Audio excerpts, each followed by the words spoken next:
6 common community problems. Number 1. Economic development. One of the most common issues in the community is with economic growth. No matter what country you go to, there is an issue of unemployment and poverty. One of the factors of unemployment is deficient demand, where less employers are looking for workers. Another factor is that the salary is so high that the employers cannot afford to compensate for many employees. Poverty has many factors, but one is that some people have less opportunities for better work and the lack of education. Number 2. Housing. As time goes by, the value of lots or house unit increases.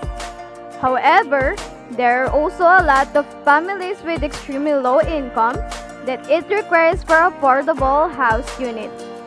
Population growth also plays a role in the housing problems. It is because the more people are living in an area or community, the higher the demand for housing. Number 3. Education. One of the common issues in the community is about education. Some of the factors that cause these issues are the lack of support and funding from the government, the lack of materials to use, and not being accessible for everyone. According to the United Nations Educational, Scientific and Cultural Organization or UNESCO, as of 2018, there are 258 million children and youth that are out of school. Number 4. Transportation.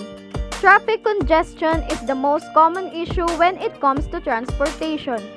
The frequent stopping and starting during a traffic jam burns fuel at a high rate, which causes the fuel consumption. It adds to the amount of pollution generated by the vehicles and will cost an additional money.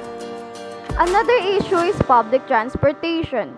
In some communities, especially for the developing countries, taking public transit is difficult because while there is a lack of public transport, the number of people are also highly concentrated at the same place and space and at the same time. Number 5. Teenage pregnancy.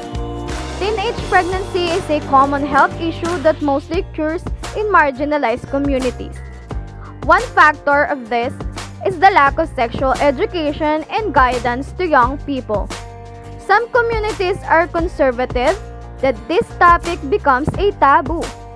According to the World Health Organization or WHO, an estimated 21 million girls aged 15 to 19 years become pregnant every year.